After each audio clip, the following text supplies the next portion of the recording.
It's our turn, episode number 67, Play and Playability. In this episode, Sarah and I talk about the games we've played recently, and I interview Vee Hendro and Haley Gordon about their RPG, The Good Society. This is the Dice Tower Network, adding games to your wish list since 2005.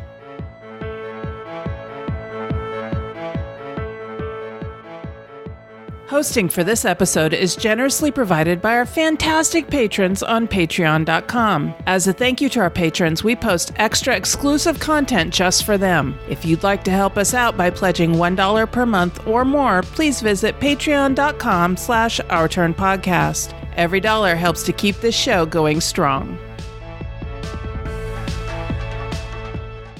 Hi, and welcome back to Our Turn. I'm Cathy Ford. And I'm Sarah Reed. Hi, Sarah. Hello, how's it going? Pretty good. What have you been playing lately? Ooh, well, as voted on by our Patreon supporters, I got Food Chain Magnet to the table. Yay. That is a very, very heavy game, both in terms of the box weighs a lot. And it does. And it is a very, very heavy strategy game. Before I get too far, I want to explain what the front of the box says. And I probably should have taken this as a bit more of a warning.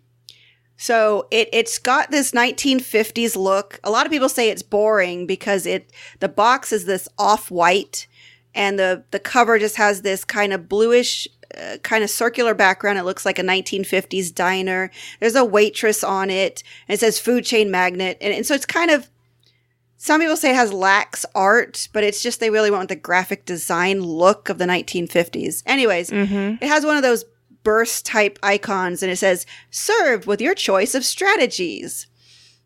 And then down below, it has like a guy off of one of like the Monopoly cards. So he's pointing and he's got the old school haircut.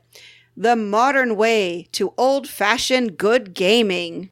And then there's a slice of pizza that says 100% dice free. So it's got It is. It's a card game. It's got its humor. The thing is and this is what brought us in, it was the theme. I mean, you get these shaped meeples that look like a hamburger and a slice of pizza and a Coke bottle soda bottle, because it's not Coke.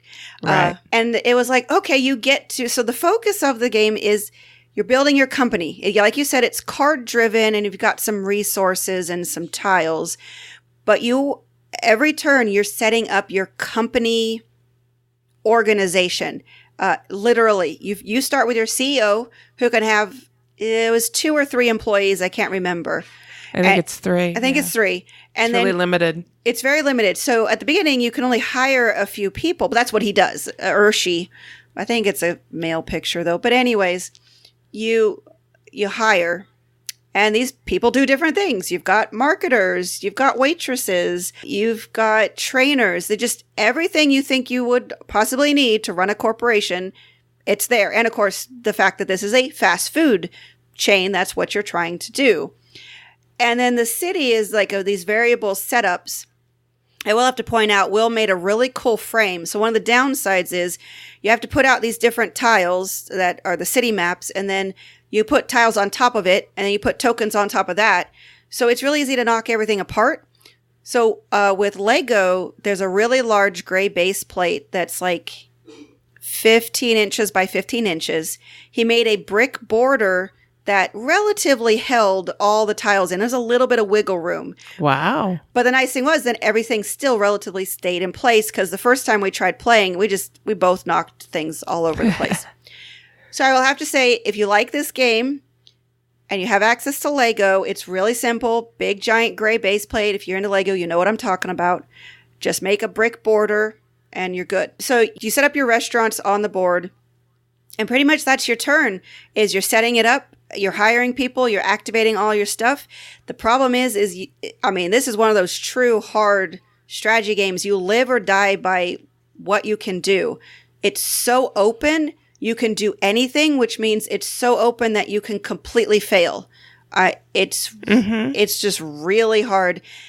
And here's the thing, with a 2-player game, this happened in the first play and it happened in our second play right now. We first played like end of 2016, which is why we wanted to get this back to table to make sure it wasn't just a one-off thing. No, we got several rounds in because we're buying, hiring people and building it up. But there was a certain point where I knew I was going to lose. There was just nothing I could do. There's no catch-up mechanics. Everything I do, Will's just going to do better. And so we stopped and we looked at it. We talked through what it would take to finish the game, which was only 2 more rounds. And he would have won by a mile. Like, I think we scored he would have scored like 180 and I was like at 60. Mm-hmm. It was just the wide gap. And I could tell kind of earlier when he was getting some of the better, higher level. Now, granted, I want to point out, we played the very introductory game where you don't have to pay wages, which is a big difference, I know. But we were still just trying to get a grasp on how the mechanisms play. So he was going after higher level managers and other people that in the normal game, if you're playing with salaries, he would never have done because he wouldn't have been able to afford them. But just playing this, he was making choices and he was able to get out and we never even actually got to the point of providing food. He was providing drinks. And just after 1 round of him providing drinks and seeing how far ahead he got, it was just done. So if you haven't figured it out by now, I don't really like the game. It's not. No, really? Tell us how you really feel, Sarah. It's not a bad game. It's just you have to have players of equal skill level, and you really have to have players who can guide the gameplay. Most games guide you through. They give you goals and things like that. So you can, if you're really lost as to what to do, you can go after this goal. With Food Chain Magnet, other than you need to make the most money, there's a lot of ways to do that. And so you as the player have to guide the gameplay. That kind of open sandbox is not easy for a lot of players, and it is not easy. It's not my style.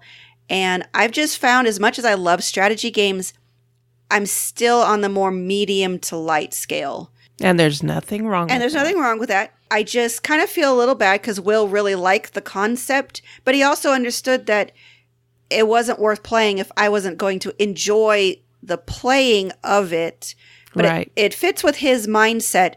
But since we don't have other people come over often enough where we would split up, he said there's really no point in us keeping it, which is unfortunate because I also bought the organizer insert from Board Game Geek for the cards, which also comes with a really nice dry erase placards for the milestones, which we also never got to play with. So whoever ends up getting my copy, it's really tricked out.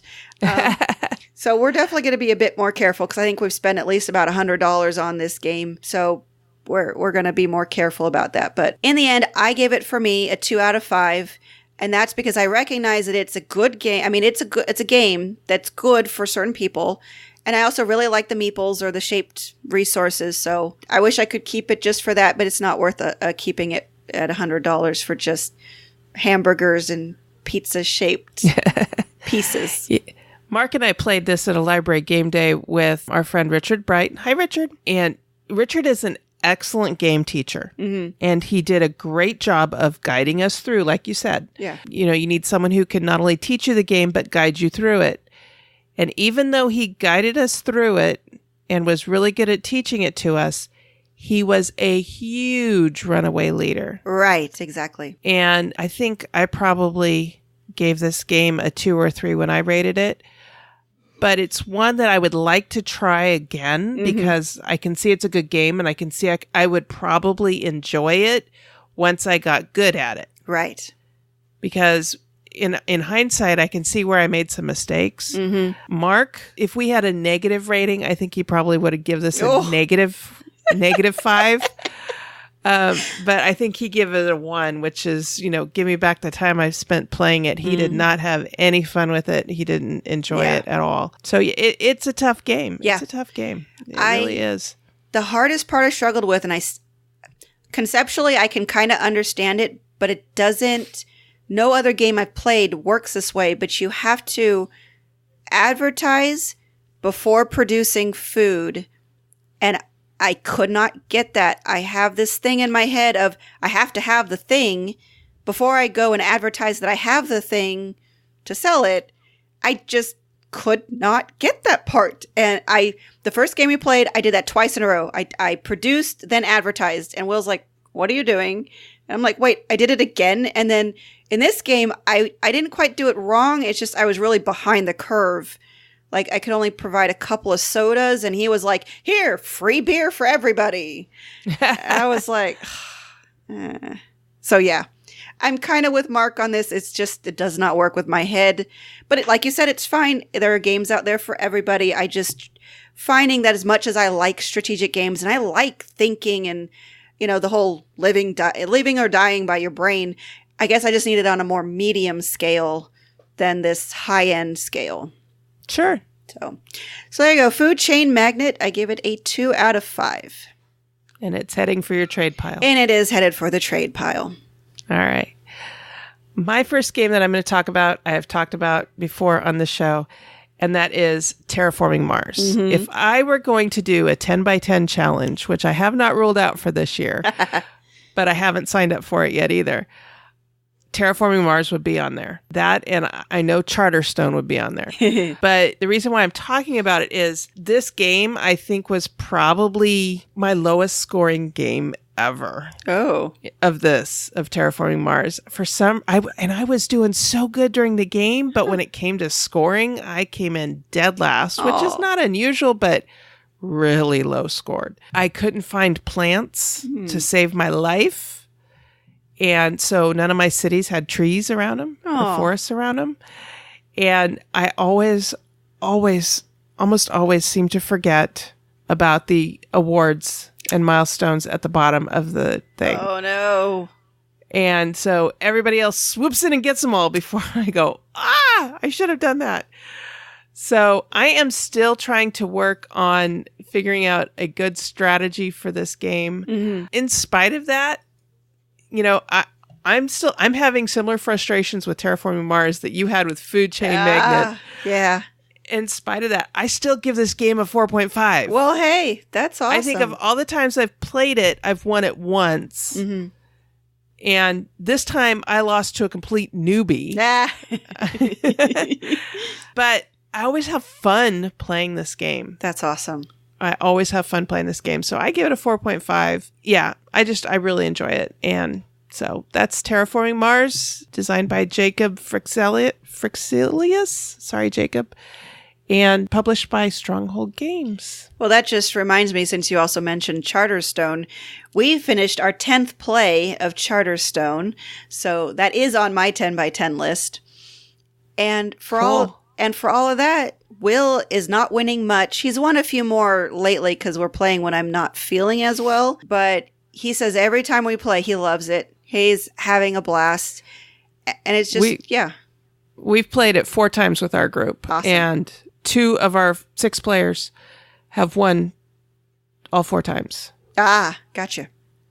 And I don't know what we're doing, what they're doing to win. I don't know what we're doing to lose. But it's so funny because one of the guys that has won half of the games, he gets so mad when he wins. See, I did too. I was like, this is not fair. Now I can't get this other stuff that gives me an advantage in the next game. Yep.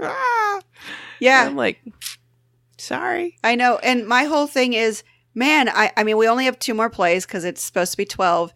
And I'm like, damn, the ending better be good. There better be something worth all this that I put up with winning, because it's so weird. I've never felt this way. Oh my God, I won it again. Oh, this is terrible. Whoever says that about a game?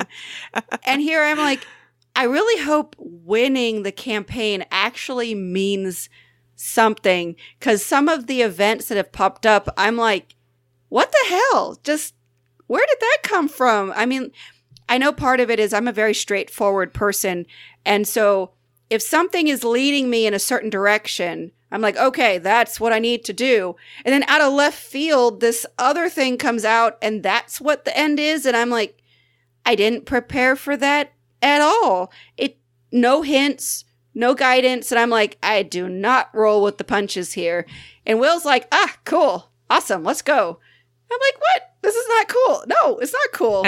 And then you win, even though you weren't prepared. Right. So, like I've said in the past, Charterstone is definitely a different game. It's really, if anything, it's taught me the meaning of life. Winning isn't everything. I will remember that. Tomorrow is our get-together to play Charterstone again, and I will remember that when this guy wins and gripes about it. Yes.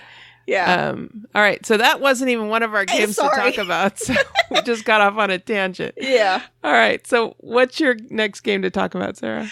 Valeria Card Kingdoms. And I have to say up front, I love this game. This is just one of those that really works with my head. We first played it at like the end of December. So I don't think it really popped on anything. Like I was looking back, I was like, I should have talked about this already because I played it a lot in January, but I guess I haven't. So I'm talking about it now because I think I have 5 plays of it in, and that's quite a lot for me Charterstone aside. It's just a game that I really like because it focuses on engine building and tableau. You're building up the cards in front of you. Thematically, it's a fantasy game. The land is under siege by lots of monsters, and you and your fellow dukes are trying to recruit citizens, build up your domain, and slay creatures. So that part of it is fun. It's nice. The artwork, the artist normally goes by the Miko. I think that's how it's pronounced, and I totally do not know how to pronounce his real name. Mihajlo Dmitrievsky? No, that's terrible. I'm going to call him the Miko. That's probably why he goes by the Miko. Probably. But the designer, Isaias Vallejo, he's designed the Valeria Card Kingdoms, Villages of Valeria, and Quests of Valeria. So these 3 games are set in all the same world.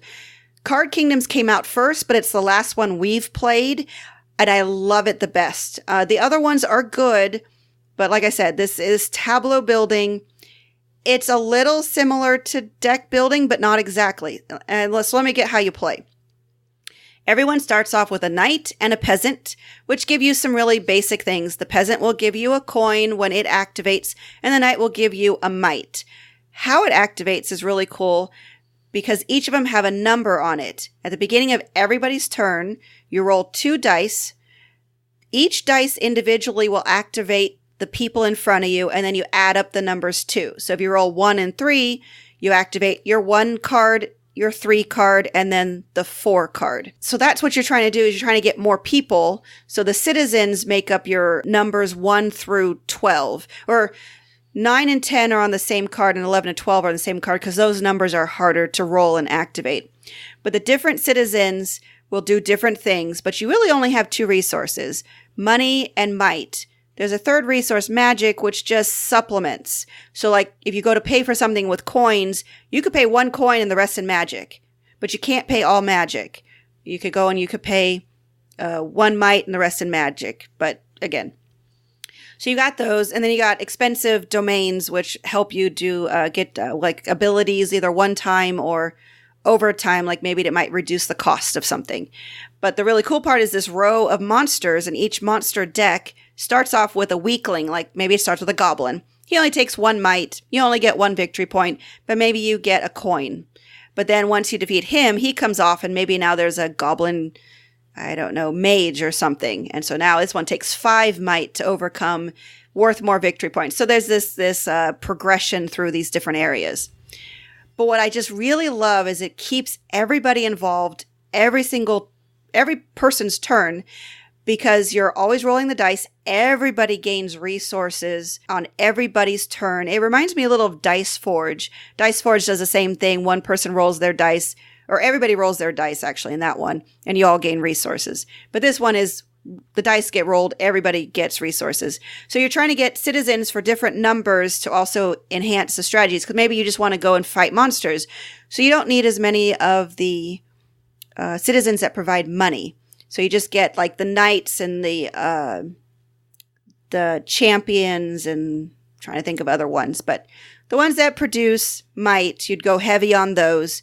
so you can go fight more monsters. Or the domains are worth a lot of victory points, but they cost a lot of money, so you might go for more normal citizens. And so this is just what you do, and once a certain number of the stacks have been emptied, it's 2 times the number of players, then you end at the end of the round, whoever has the most victory points wins. So it's kind of deck building, but you're not building up a deck, you're building up this tableau in front of you. And I just love the way the dice are used. We've played with 1 expansion so far. I always say it wrong, but I'm pretty sure it's Frost and Fire or Fire and Frost. One of the 2.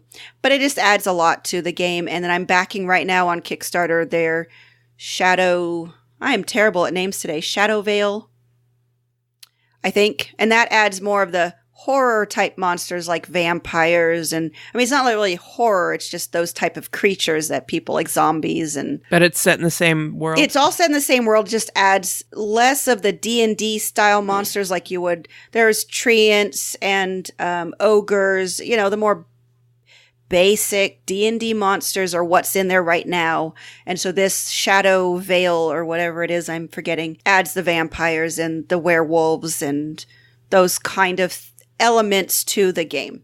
Okay. So yeah, I absolutely love this. Right now, if I'm going to teach somebody a new game, it's either this or Fabled Fruit. I'm just loving it so much. It's on my 10 by 10, so got to get 5 more plays in. So I'm not worried about it at all.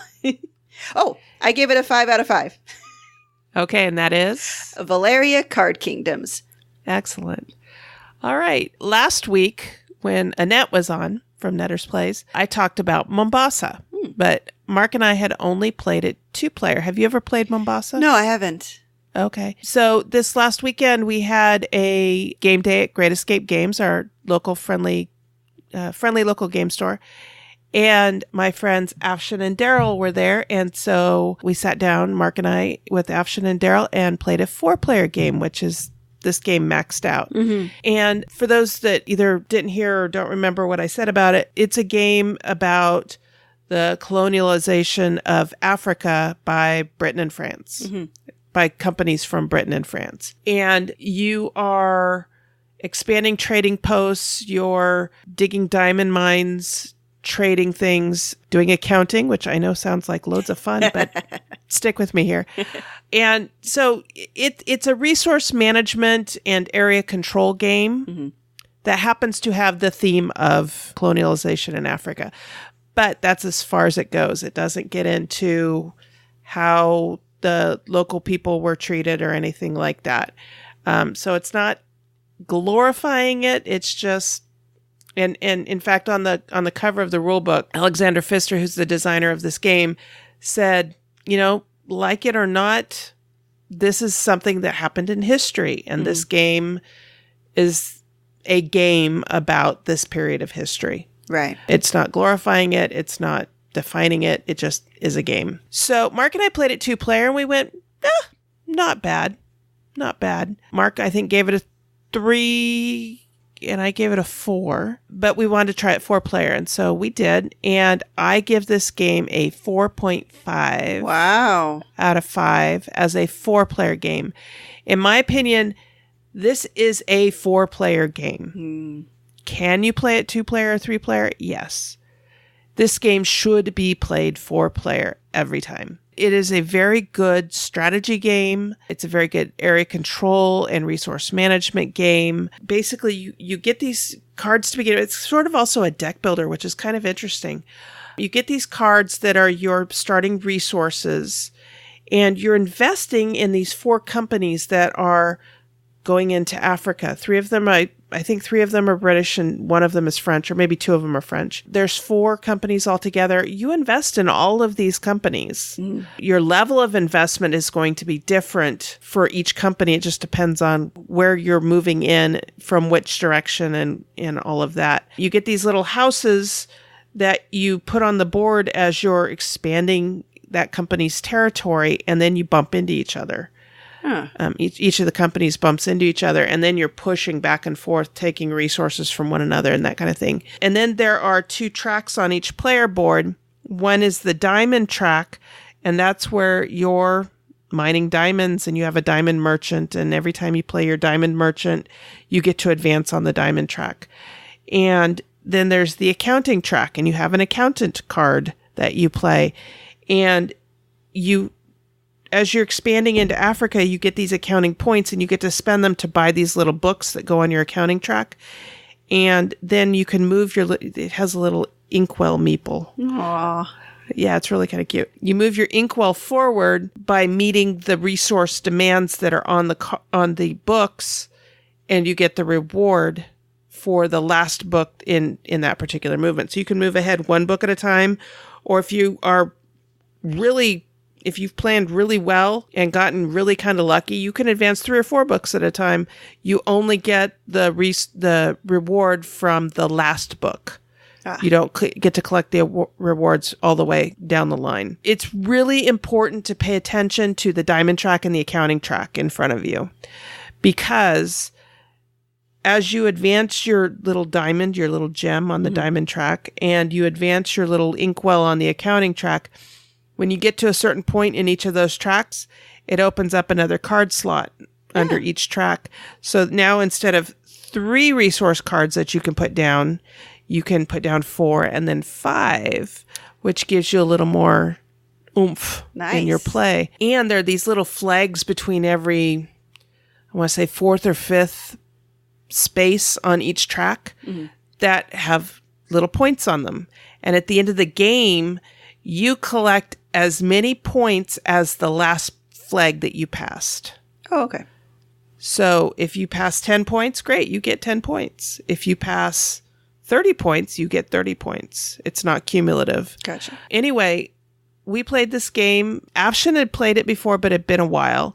Daryl had never played it. Mark and I had only played it 2-player. Mark won, but he only beat me by 2 points. Oh, wow. Yeah. And then Mark got 74, I got 72, and then Afshin and Daryl tied at 68. So it was a very close scoring game. The idea is to have the most money at the end of the game, and that includes, cash on hand, and that also includes your investment in the companies. So Daryl and Afshin did a great job of moving along the company tracks and earning stock in the companies, but they didn't pay as much attention to the accounting track. And I think probably they would have kicked our butts had they paid attention to the accounting track. So I really like this game. Mark's kind of, it's okay, but I really like it as a 4-player game. Right. It's okay as a 2-player game, but it's meant to be a 4-player game.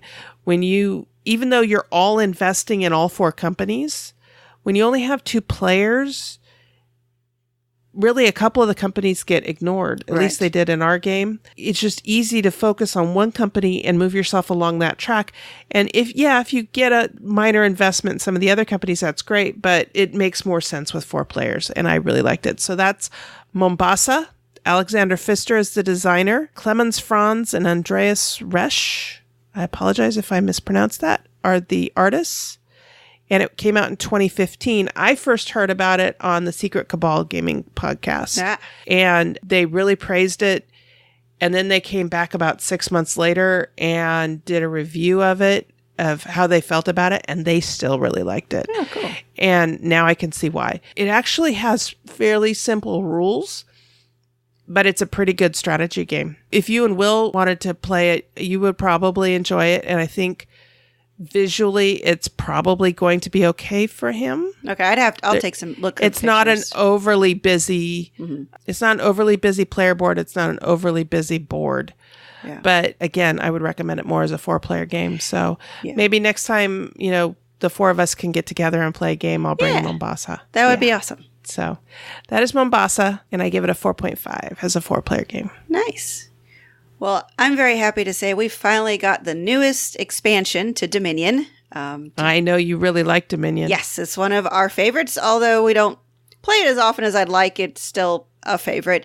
And so the new one came out called Nocturne. Ugh, I can't even say that word. Nocturne. So it thematically adds that supernatural element of, vampires and werewolves and things like that. Mechanically, it's really cool. So first, for those who don't know anything about Dominion, it's very simple deck builder because it's kind of what's called the grandfather of all deck builders. You have ABC for your turn. Action. You have one action where you play cards that actually say action. You play it one.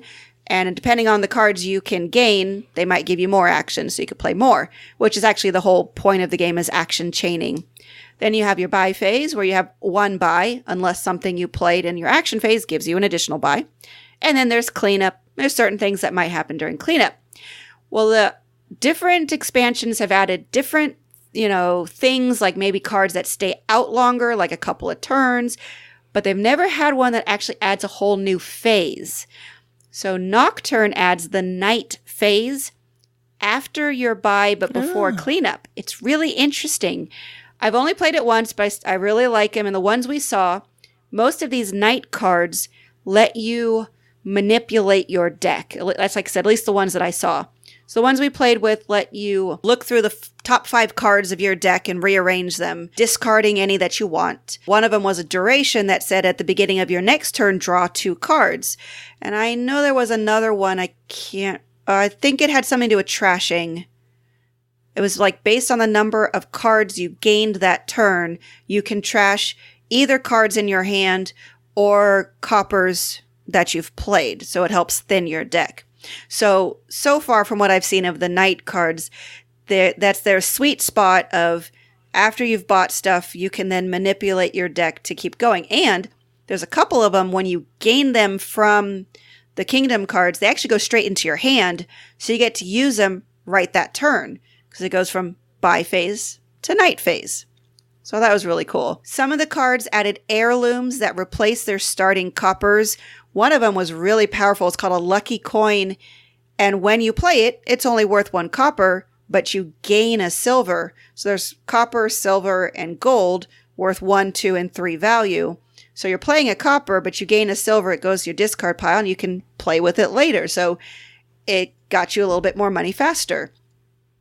There's also, they added a kind of random element of fate and doom cards, which to add more terminology gives you boons and hexes. Basically, fate gives you good things, doom gives you bad things.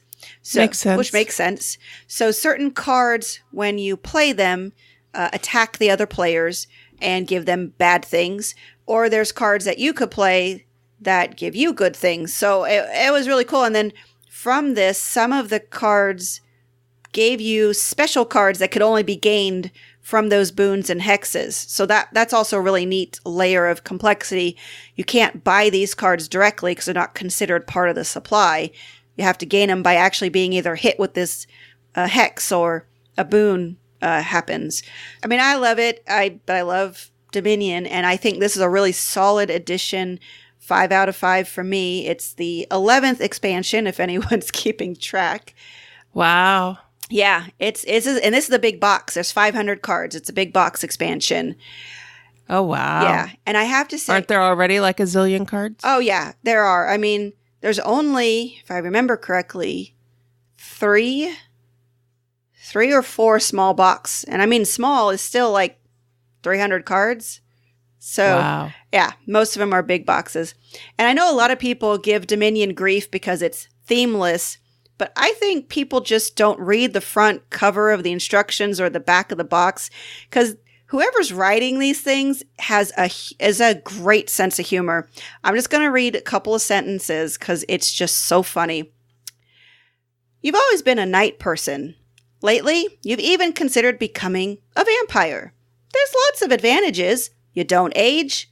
You don't have to see yourself in the mirror anymore. If someone asks you to do something, you can just turn into a bat and say, sorry, I'm a bat. So it goes on from there. It's just it's so funny. Like there's a village blacksmith that turns into a wolf whenever there's a full moon, but when there's a crescent moon, he turns into a chihuahua. Yeah. So anytime someone tells me Dominion is themeless, I just ask them, did you read any of it? I mean, yes, when you're playing the game, the cards don't evoke a lot, but we just love reading these things and it just gets us into the mindset. It's just so much fun. So we actually even taught a friend using this set. He had never played Dominion before. He's a gamer, so I wasn't worried. And he loved it. I was pointing out where these, things were added, like the night phase and all that stuff. And he said, yeah, this is really cool. We had taught him Ascension before. And he's like, yeah, Ascension's pretty cool. But he said that he actually liked Dominion a bit more, at least this version of it. It just had a bit more strategic layers because Ascension can kind of get random since it's the one deck type of deck builder, where Dominion, you have 10 different stacks of cards. So you can very strategically, I want that card. You can buy that card as long as there's copies in the supply. So highly recommended. Now, I've played Ascension, I think, once. Mm-hmm. I've never played Dominion. Mm-hmm. Now, is this in this game, since there are so many expansions, do you just pick like the base and then add the expansion, or do you just play with just the expansion? Typically, because we like it, it's hard to explain. We like it strong. So basically, you play with one expansion because for us, the mechanisms will work together. Maybe there have been times we'll do two together, but it starts thinning out the effectiveness of the mechanisms because each expansion really has some cool things. So if you can find stuff that stands alone, mechanisms that stand alone, I know people who mix it all together. The downside is you could have a couple of dead cards, cards in the supply that do this very special thing that don't synergize with anything else out there. That's probably the worst thing about mixing too many of them. We don't typically mix more than two. Okay. But what you honestly need is when we use an expansion, all you need is what they call the base cards. You need your money cards, your victory point cards, and then the curse cards. Those are the only things that you have to use from one of the base games, although I think the new version of Intrigue, they took out the base cards. We have the really old stuff. So they used to be, there was the base game of Dominion and the Intrigue, which was the first expansion, but both of them had the base cards. So you could just buy Intrigue, which was the better version since original Dominion was very vanilla. So these are more like sequels rather than expansions. If they stand on their own. They stand on their own as long as you have the base set of cards, yes. Right. Okay. They used to, I don't know if they still do, but they used to sell just a resupply pack of the base cards because ours are really getting well used. So when you mix them with a new expansion, you can see the difference between the old and the new cards just because they're scuffed up. I don't know if Rio Grande still keeps those available. I hope so, just because the cards will get roughed up over time. But there's a couple of them that I highly recommend for starting out. I love Prosperity, Cornucopia, Hinterlands is awesome, and that's of the older stuff. And then the newer stuff, Adventures and Guilds, are very fun and solid. I'm trying to think. The only one I do not recommend, unless you like negative loops in games, is Dark Ages, because we had a 3-player game of that where we all ended the game with fewer points than we started the game with. Because wow. your hand starts with 7 coppers and 3 estates. Each estate is worth 1 victory point.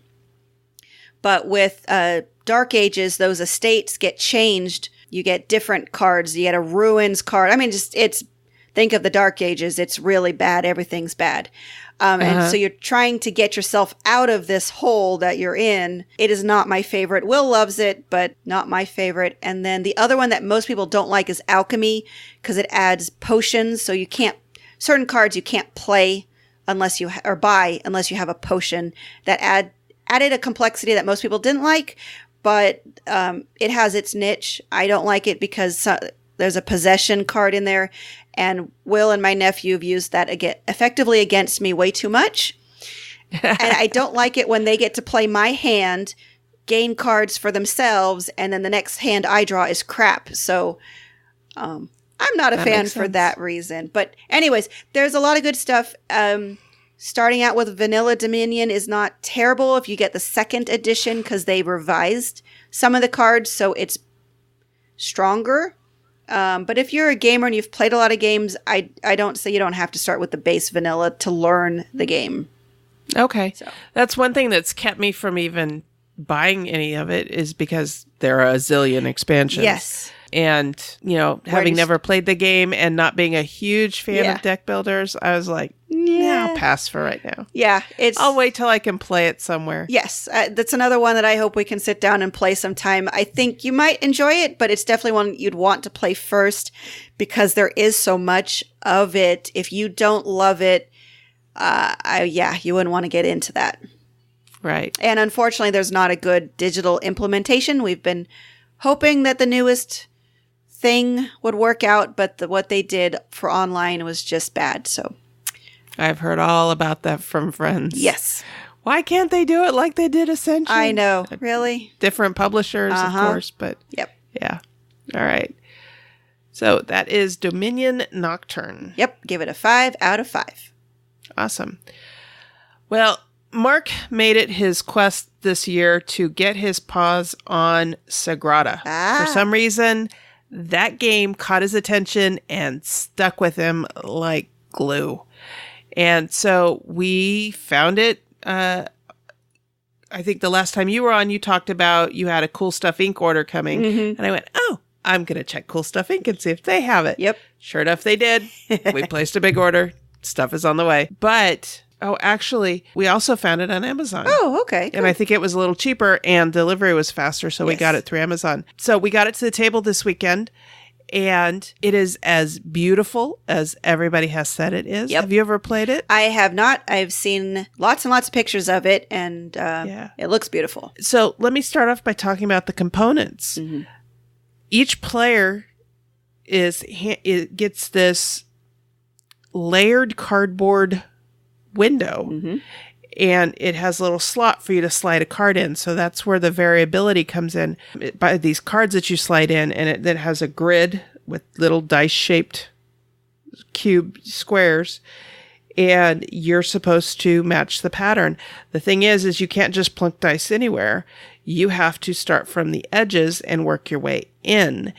And you can't put two colors side by side or on top of each other. You can have them diagonally from one another, but you can't have them right next to each other.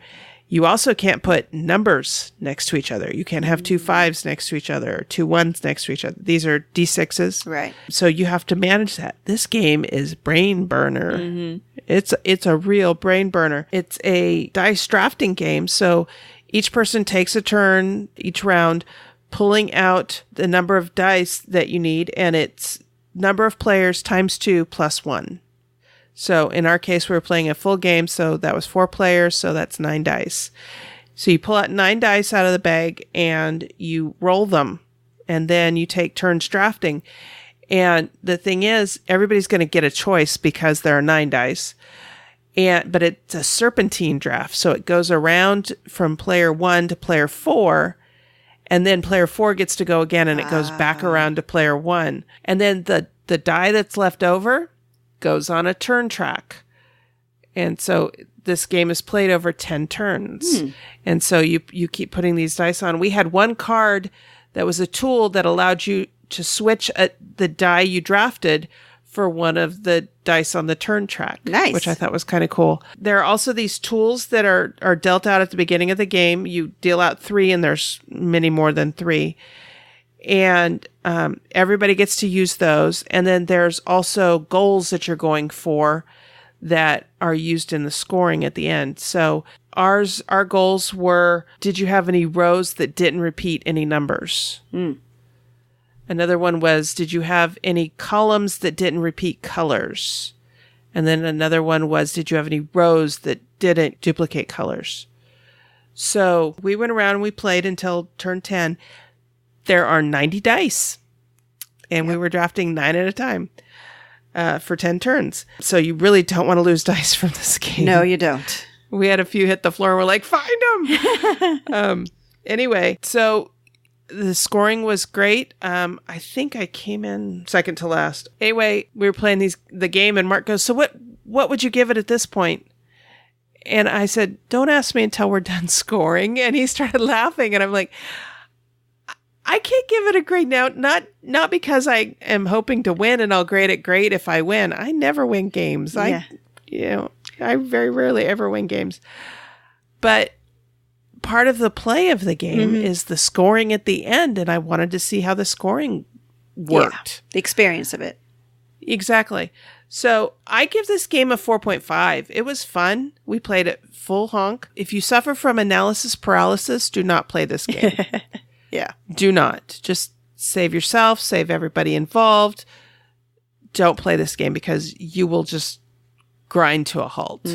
There is a lot of, can I put this one here? Oh, I can't put that one there because it matches the color next to it, or it matches the number next to it.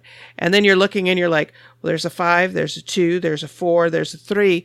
Okay, what number can I put there now?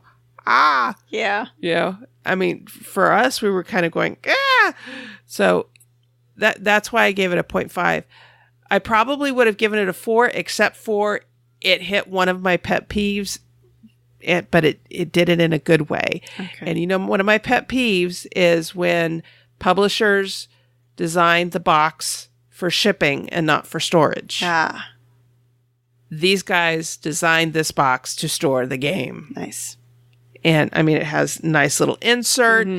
You can tell where the cards go. You can tell where the dice go. You can tell where the little tool tracker things go that you have to spend to use the tools. It's beautiful components. It's a beautiful game. It's done the art is very good. And then the box organizer is just the icing on the cake. Yeah. So, I give it a 4.5 out of 5. It's really close to being a 5. Let me play it a few more times and I will probably give it a 5. But just that AP inducing something about it is what keeps me from making it a 5. But we had a lot of fun with it. And I can't wait to play this some more. Yeah, honestly, if Sagrada had come out before Role Player, probably would have gotten Sagrada, because Role Player is very, very similar in mechanisms, except on steroids.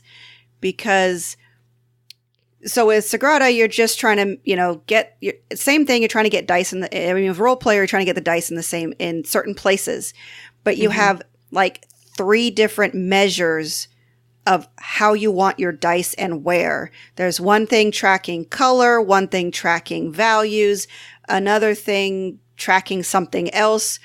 And so as much as we love Role Player because we love the role-playing basis, character creation, we like that concept thematically, Role Player is even 100 times worse on the AP part. Will and I have only played it 2-player because he's the only one patient enough to deal with me, and me taking 5 to 10 minutes per turn going over every aspect of, does this die go here? Because I need to make sure and check all these other things. And then on top of that, for him, it's hard for him to track it in his head because he can't see any of it. It's all way beyond his vision. So I also have to help him track his 3 or 4 different things. So we both really like it. It doesn't hit the table very often. When Sagrada came out, I talked to him about it, and he's like, well, it's nice, but then it's color basis, which he can't get a darn thing from thematically. Right, because he's colorblind. Because he's colorblind and has severe vision disabilities. So as much as that mechanically would be easier for both of us, it doesn't fulfill us thematically. So I'm not opposed to playing it at some point. In fact, I'd like to try it at some point. But for owning, even though we don't play Role Player as often, it fills more niches in for what we're looking for on game playing. But I also don't think I'll ever really introduce Role Player to anybody else because I don't want to have to make them suffer through my analysis paralysis. Will is the most patient man in the world. I don't know how I got so lucky, but he's like, I just enjoy playing, so take the time you need. I'm usually the one beating myself up for, oh my God, I'm taking 5 minutes to make a decision. So anyways. Okay. Yeah, Role Player is one that I would like to play. Yeah. But Mark really, really wanted to get Sagrada, and I'm glad we did. Yeah, it's a good one. Good one. Mm-hmm. And that's what we've been playing. You've heard us referring to and rating games by a rating scale. Here's how we're using this scale. 1. Give me back the time I spent playing it. 2. Has great potential as kindling. 3. Decent with some bugs. 4. A good, solid game. And 5. Buy this now.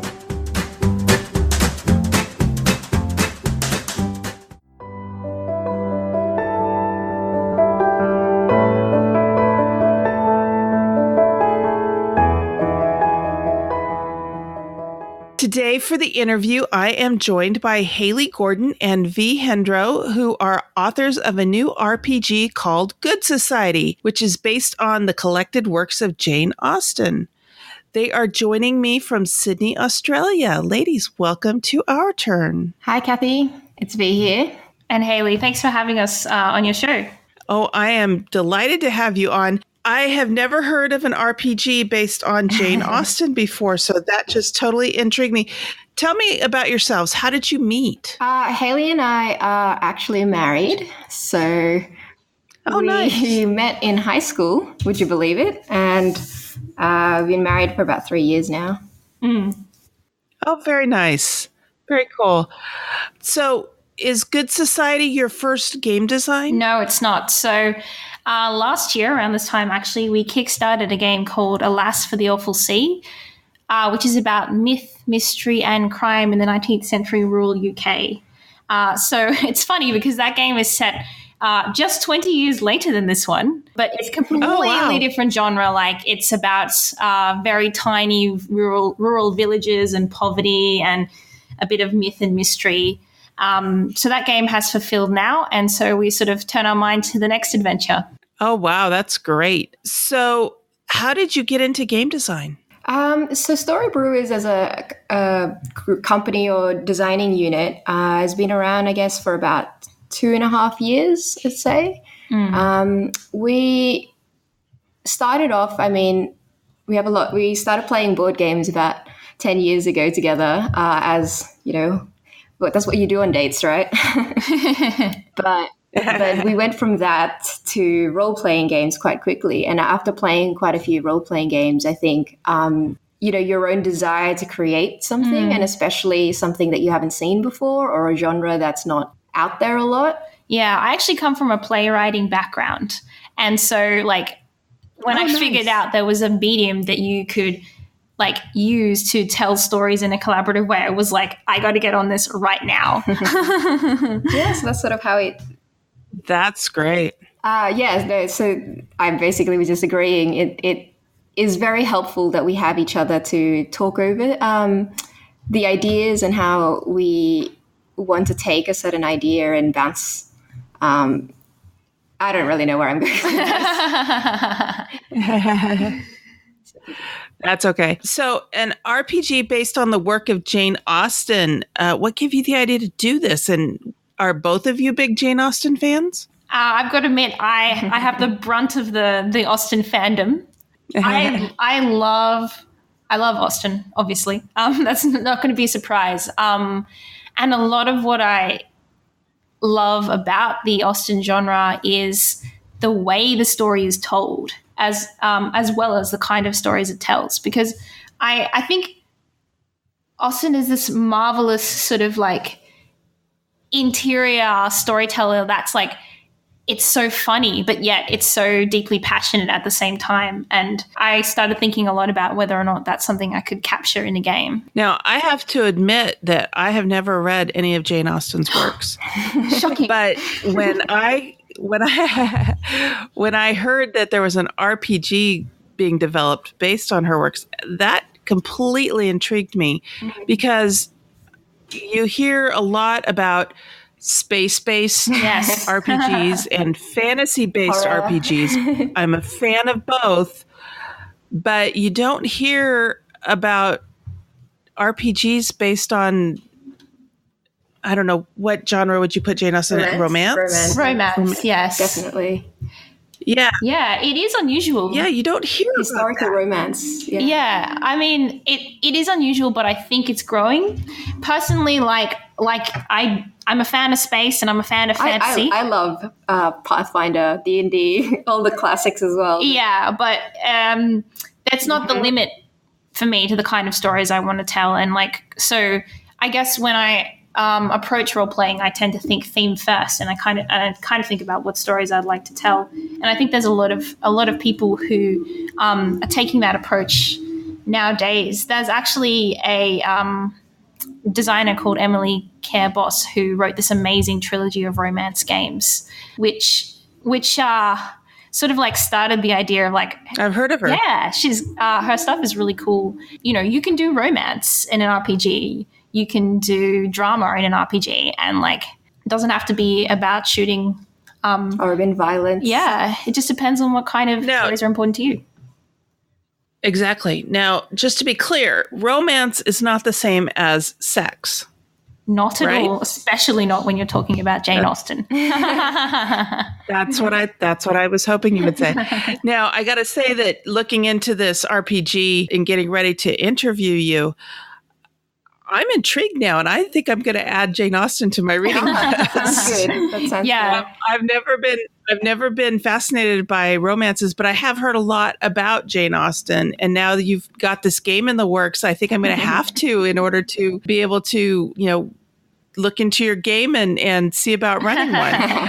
So now, in looking into this, I saw that characters are generated a little bit differently than, say, a D&D game. So tell me about how characters are generated. So the framework of the game is quite different to a traditional D&D or Pathfinder type thing, in the sense that it's quite a collaborative, story-focused game. Mm-hmm. And how you're creating characters is also somewhat of a collaborative process. There's a setup at the start of the game, and you get sort of 4 different components which build up your character. The first one is your character's role, so whether they're an heir or a socialite or a military. Actually, no, military is not one of them. Whether you're an heir, a socialite, or a dependent in someone else's household. So your first one is the character role. Then you've also got, more importantly than who you are, who your family are. So your family's background is the second element, be it your... That's right.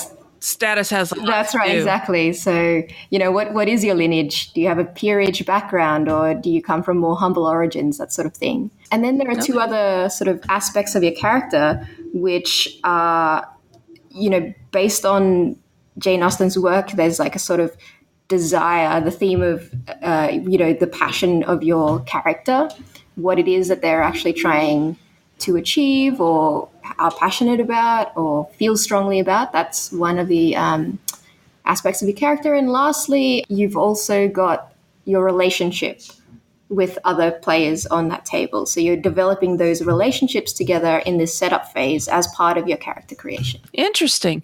And then tell me about the game system. Is there a lot of dice rolling in this, or is it mostly role playing, as in ROLE playing? Okay, I'm gonna say this straight up, and don't get too shocked. And I hope anyone listening doesn't scream with horror. But there is no dice in this game at all. No dice. It's a dice-free game. We've traded out dice for a different sort of currency, which we've called it in the game resolve tokens. And basically what they are is tokens that allow you to control or affect the story. So you could pay a token to change things about the world. For example, say a eligible lady fell off her horse and was injured and in need of rescuing. You could pay a resolve token to arrive first on the scene to sweep her off her feet. Or you can use it to change the weather, or you can use it to compel a character to do something. So, for example, if Emma's brother is a really eligible bachelor, you could use a token to convince Emma to set up a secret meeting between the two of you. So that's the main mechanic, the backbone of how the game works. And then around that, you've got a lot of thematic mechanics that really make the game feel like an Austen novel. So, for example, reputation is a very, very vital mechanic, and your reputation can go up and down, and things happen in the game as a result of that. And there's also one of my favorite bits of the game, which is the epistolary phase where you write letters. And originally I was sort of like, hey, wouldn't it be cool to have letter writing? Because letter writing is such an important part of Austen. And we tried it in a playtest, and then we're like, wow, this letter writing phase is like one of the most important bits of the game. It like makes the story happen. So, not that you physically write letters. No, you don't physically write letters. You dictate letters, but you could, I think, theoretically write letters. That could be also fun.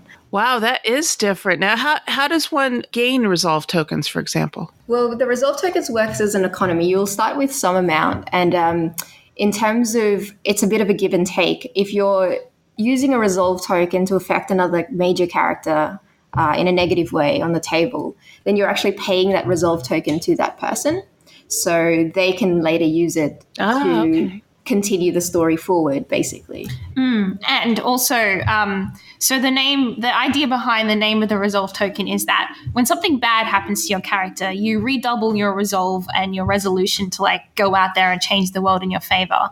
So whenever the facilitator, which is what the GM is called in this game, causes something bad to happen to your character, that also gives you an additional resolve token that you can use. Oh, okay. So it's like you're exercising your determination to make something happen. Spot on. Excellent. All right. So this game isn't published yet. You're going into the publishing process now. Is that right? Yeah. And how are you going to publish this game? So the game is going to be launched on Kickstarter this February 4th. And we'll be, in terms of the actual publishing of it, I'm not sure if so we're publishing basically a hardcover, full color version of the game. We've already got some of the art that's going to be in the game, and looks pretty great so far. And as well as the book, there's actually going to be with the game a deck of characters that you can use as sort of supporting cast in your game, which we're calling the deck of yes, exactly, like pre-generated characters. We're calling them the deck of non-player gentry. Just a tongue-in-cheek taste on the NPC idea, and so you can get that with the game as well. And the idea is during the game, one of the things you do is you create connections for your character who are sort of your closest, the people you have the most influence on and have the most influence on you. And you can use the deck to create those really quickly and easily when you need them in the game. Okay. So now, as of the recording of this interview, this is not live yet, but this interview is going to be in episode number 67, which is dropping on February 11th or 12th. So your Kickstarter should be live by then. Yes. Yes. All right.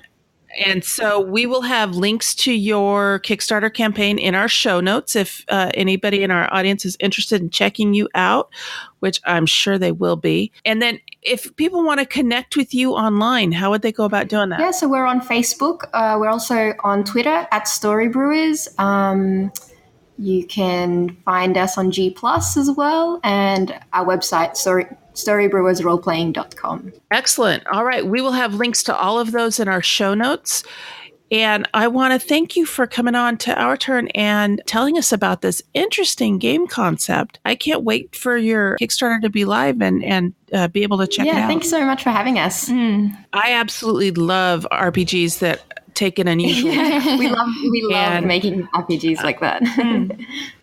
Yeah, I can't wait to take a look at this. So I hope you will keep us in mind when you have another project coming down. And absolutely, I hope you will be willing to come back and talk to us some more. Thanks for having us. Thanks, Cathy. The Dice Tower Network is a proud supporter of the Jack Vassell Memorial Fund. The board gaming community is kind and generous, and this fund was created to provide financial assistance to members of the board gaming community in their time of need. If your game is turned upside down and you need assistance, please visit jackvassal.org/apply. Find out how we can help.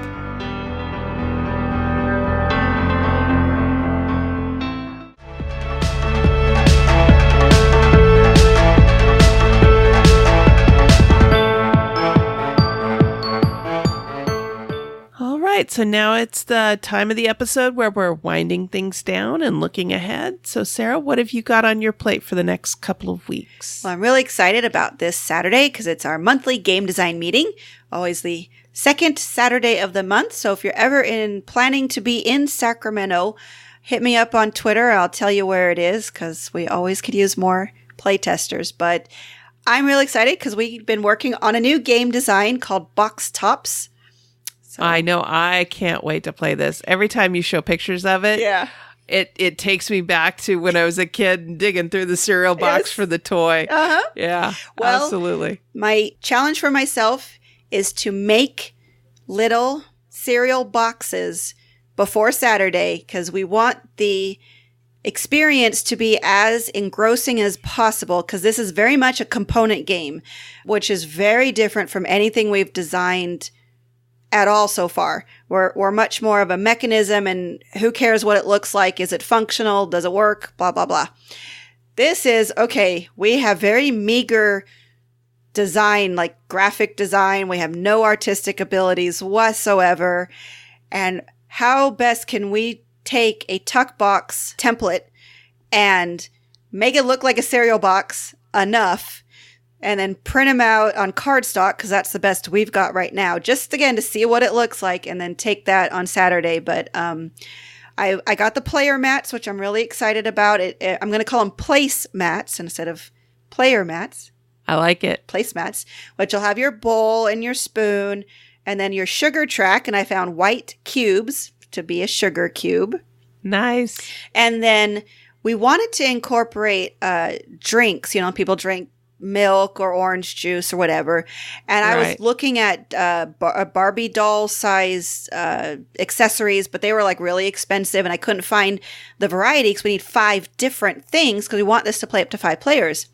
So Will's like, wait a minute, let's see what Lego makes. Lego makes a milk box as well as orange juice, but nothing more than that. So we're like, well, let's just make colored, use the same build pattern, just no label.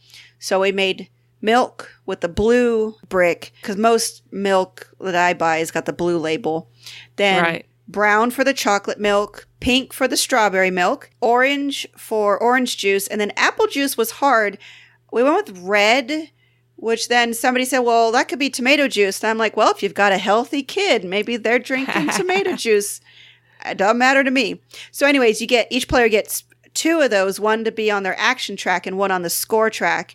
I also made a really fun score track that looks like a kid made it, which is my handwriting because I have terrible handwriting.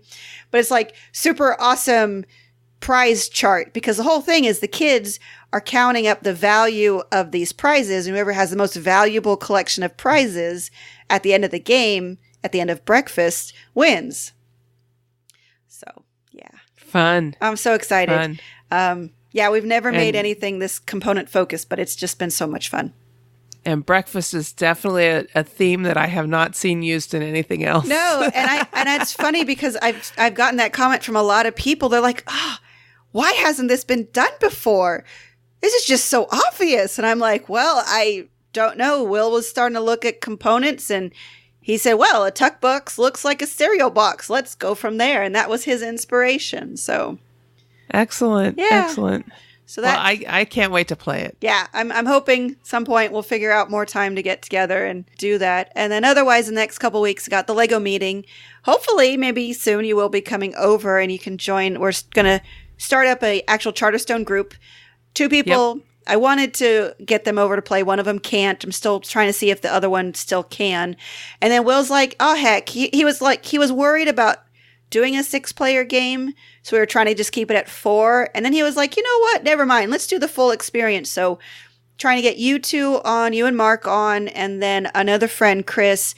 And let's just see, it's going to be challenging to try to get everyone together. But as long as everyone's dedicated, we'll make it happen. Sure. And the nice thing I like about Charterstone, I don't know if you've ever done this, but we've played multiple games in a row if there's enough time. We usually have time for 2 games at our game group. Yeah. Right. So if you can get 2 games in, it's not like you really have to get together 12 times. The first game is probably going to take the longest, but after that, it really speeds up. So it does. Yeah. It does. So hopefully is planning far enough ahead that we can actually do a Saturday, get more of that in. So, yeah. And then I saw you had some Oaxaca news. Oh, right. Duh. Yes, very excited. We got, well, I haven't seen it in person yet. So y'all have seen the pictures. Those are the pictures I've seen. But Ben got it in and it looks gorgeous. I love the meeple stickers. They look so amazing. I'm in love again. It's just like, there's this weird thing as a designer. It's like you're working hard on this prototype that doesn't look like anything. Then it goes up on Kickstarter and, there's lots of excitement around it and you start seeing the artist produce art. And then there's this long period where it's in manufacturing and it pretty much just nothing happens. And you forget about it because you're working on other stuff. And then the proof copy comes in months later and you're like, oh my God, is that my game? Ah! So, yeah.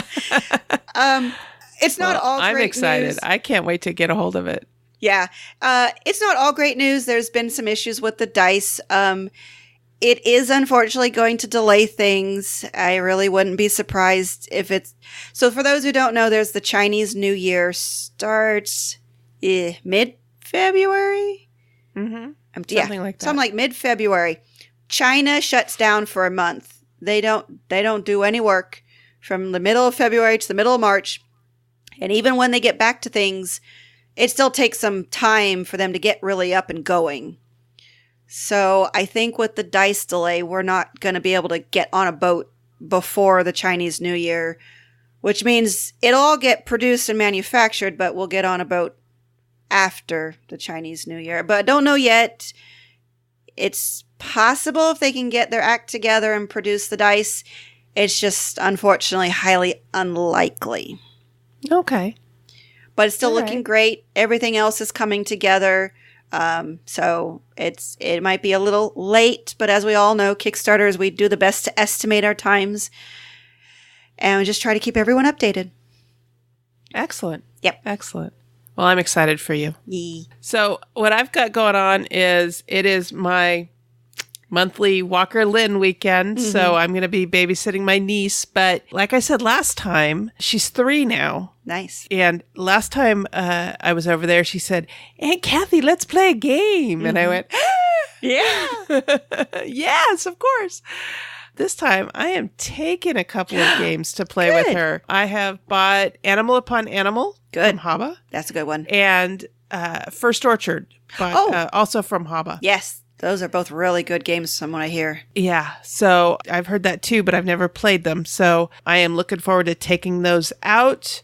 And I also have a book to give her that I got from Kickstarter called STEAM Team 5, which is about science, technology, engineering, arts, and mathematics. Mm-hmm. And it is a book that was done from all the characters are girls. Yes.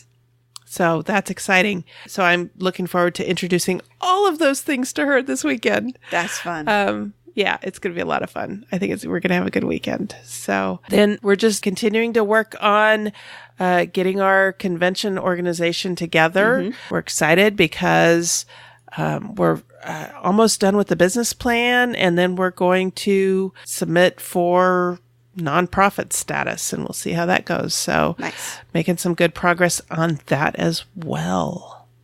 So Sarah, how can people get a hold of you if they want to reach out to you online? If you want to get a hold of me, I am mostly on Twitter. So at EuroGamerGirl, EuroGamerGirl. Sometimes I forget how that's spelled. Honestly, that's the best way to get a hold of me. I will be popping in around on Facebook, not as often, but there, and even less often on Board Game Geek. Unfortunately, just don't have the access during the day, and it's hard to get on at night when there's so many other things to do. But Twitter, I will respond. Excellent.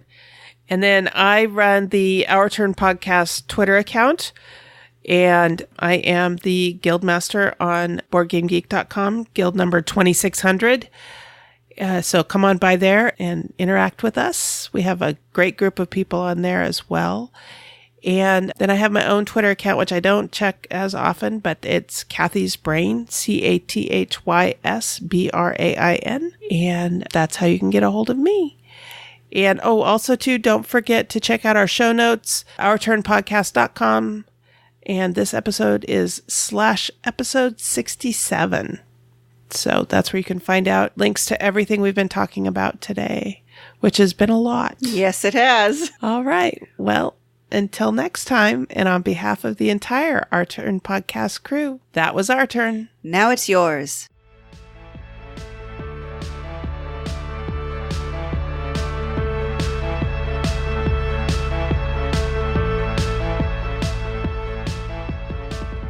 Thank you for listening. This episode was recorded on February 5th, 2018, and is written and produced by Cathy Ford and Sarah Reed with assistance from Vee Hendro, Haley Gordon, and Mark Ford. Next time, we will discuss the benefits of board gaming. We want and encourage your questions, comments, and feedback. Please call 916-426-2873 and leave us a short voicemail or send an email to feedback@ourturnpodcast.com. Our theme music was composed by Adriana Crickle. Incidental music was provided by Ben Sound. Please check out our show notes to learn more about these talented artists. The material in this episode is copyrighted under Creative Commons Attribution Non-Commercial No Derivatives 4.0 International License. If you want to learn more about the games discussed in this episode, please visit our website at ourturnpodcast.com/episode 67. You can find a list of the games along with links to their listing on BoardGameGeek.com. We are proud members of the Dice Tower Network. You can find out about other shows in the network like The Broken Meeple, Boards and Swords, or the Push Your Luck podcast by going to dicetowernetwork.com. Thank you for your support. If you like what you heard, please tell your friends about us.